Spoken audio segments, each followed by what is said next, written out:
நம்ம காலையில் கஷ்டப்பட்டு ஏதாவது ஒரு லஞ்ச் பாக்ஸ் ரெசிபி பண்ணோன்னா கண்டிப்பாக பெரியவங்க சாப்பிட்டாலும் சின்ன பசங்க சாப்பிட மாட்டாங்க. அந்த மாதிரி நீங்கள் 2 பேருமே நீங்கள் சாப்பிட்ணுன்னா இந்த மாதிரி உருளைக்கிழங்கு வச்சு ஒரு வாட்டி லஞ்ச் பாக்ஸ் ரெசிபி செஞ்சு கொடுங்க. ரொம்பவே விரும்பி சாப்பிடுவாங்க.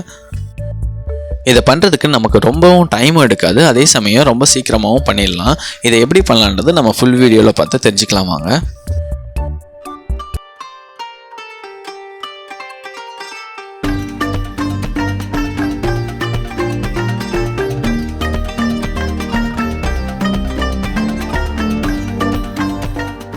ஃபஸ்ட்டு உருளைக்கிழங்கு 1 இல்லைனா 2 சைஸ் பார்த்து நீங்கள் இந்த மாதிரி கட் பண்ணி வச்சுக்கோங்க. கட் பண்ணிவிட்டு தண்ணிக்குள்ளே போட்டுக்கோங்க, கலர் மாறிடும். இந்த மாதிரி ரெடி பண்ணிட்டு தண்ணியெல்லாம் தண்ணியெல்லாம் ஃபுல்லாக இருத்துருங்க. அதுக்கப்புறம் தனி மிளகாத்தூள் 1 ஸ்பூன் சேர்த்துக்கோங்க. அதுக்கப்புறம் உப்பு தேவையான அளவு சேர்த்துக்கோங்க. சேர்த்துட்டு நல்லா கிளறி விட்டுக்கோங்க. நெக்ஸ்ட்டு கடாயை நல்லா சூடு பண்ணிக்கோங்க. சூடு பண்ணிட்டு ஆயில் 2லேருந்து 3 ஸ்பூன் ஆயில் சேர்த்துக்கோங்க. சேர்த்துட்டு நம்ம ரெடி பண்ணி மசாலா போட்டு வச்சுருந்தோம் பார்த்தீங்களா உருளைக்கிழங்கு, அதை அப்படியே போட்டு நீங்கள் நல்லா வறுத்துக்கோங்க. எடுத்த உடனே ஃபுல்லாக கரண்டியை போட்டு கிளறிடாதீங்க. கொஞ்சம் நேரம் அந்த எண்ணெயில் பொரியட்டும். அதுக்கப்புறமேலு கொஞ்சம் நல்லா கிளறி விட்டுக்கோங்க. ஆயிலை பொறுத்த வரைக்கும் பார்த்திங்கன்னா நம்ம இப்போ சேர்த்துருந்தோம் பார்த்திங்களா ஆயில், இந்த ஆயிலே நமக்கு போதும். நம்ம ஃபுல் சாப்பாடு நமக்கு ரெடி பண்ணிக்கலாம். எக்ஸ்ட்ராவாக இந்த ஆயிலும் சேர்க்கணும்னு அவசியம் இல்லை. இப்போ இந்த மாதிரி நல்லா வறுத்துட்டு கொஞ்சம் நேரம் மூடி போட்டு நல்லா வேக வச்சுக்கோங்க. ஏன்னா உருளைக்கிழங்கு மேல் பகுதி ஃபுல்லாக நல்லா வேகணும். இதை 1 நிமிஷம் போட்டு நல்லா இது பண்ணிங்கன்னா நல்லா வெந்துடும். இதை ஒரு பாத்திரத்தில் எடுத்து வச்சுக்கணும்னு நம்ம லாஸ்ட்டாக சேர்த்துக்கலாம். அதுக்கப்புறமேலு கடுகு கொஞ்சமாகவும் சீரகம் கொஞ்சமாகவும் உளுந்து ஒரு சின்ன ஸ்பூன் அளவு சேர்த்துக்கோங்க. சேர்த்துட்டு கடுகு வெடிக்கிற வரைக்கும் கொஞ்சம் வெயிட் பண்ணுங்கள்.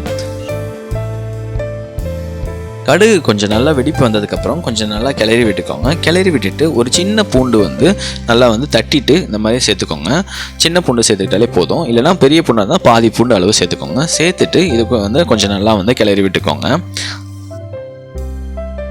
உருளைக்கிழங்கை பொறுத்த வரைக்கும் நமக்கு கேஸ் அதனால ஒரு பிஞ்ச் அளவு பெருங்காயத்தூள் சேர்த்துக்கோங்க. சேர்த்துட்டு நல்லா கிளறி விட்டுக்கோங்க. இது கூடவே ஒரு பிஞ்ச் அளவு மஞ்சத்தூள் சேர்த்துட்டு கொஞ்சம் நல்லா கிளறி விட்டுக்கோங்க. அதுக்கப்புறமேலு ஒரு வெங்காயம், ஒரு நார்மல் சைஸ் வெங்காயம் பார்த்தீங்கன்னா 1 எடுத்துக்கோங்க. எடுத்துகிட்டு நல்லா கட் பண்ணிட்டு இந்த மாதிரி கட் பண்ணிட்டு கொஞ்சம் நல்லா கிளறி விட்டுக்கோங்க. வெங்காயத்தை பொறுத்த வரைக்கும் கொஞ்சம் நல்லா வதங்கணும். கொஞ்சம் கிளறி விட்டுட்டு அதுக்கப்புறமேலு கொஞ்சமாக கொத்தமல்லி கருவேப்பிலை சேர்த்துக்கோங்க. சேர்த்துட்டு இந்த வெங்காயத்தோடு சேர்த்து நல்லா கிளறி விட்டுக்கோங்க.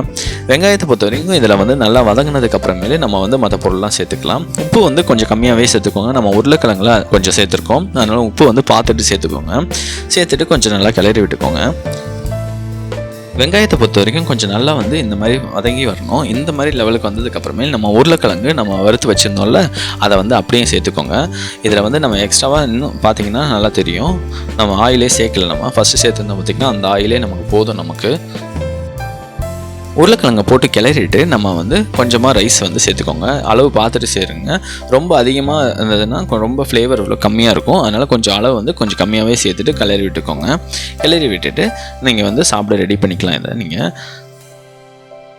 ஃபைனலாக நீங்கள் 1 ஸ்பூன் நெய் விட்டிங்கன்னா நல்லா வாசனையாக இருக்கும். சில பேரில் லஞ்ச் பார்த்திங்கன்னா கொஞ்சம் லேட்டாகவே சாப்பிடுவாங்க. அந்த மாதிரி இருக்கும்போது நீங்கள் காலைல செஞ்சு கொடுத்தீங்கன்னா ஒரு மாதிரி இருக்கும்.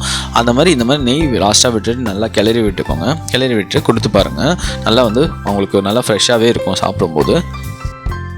ஏதாவது லஞ்ச் பாக்ஸ் ரெசிபி நீங்கள் கொஞ்சம் டிஃப்ரெண்ட்டாக ஏதாவது செய்யணும்னு ஆசைப்பட்டீங்கன்னா இதை நீங்கள் சேவ் பண்ணி வச்சுக்கோங்க இந்த வீடியோவை.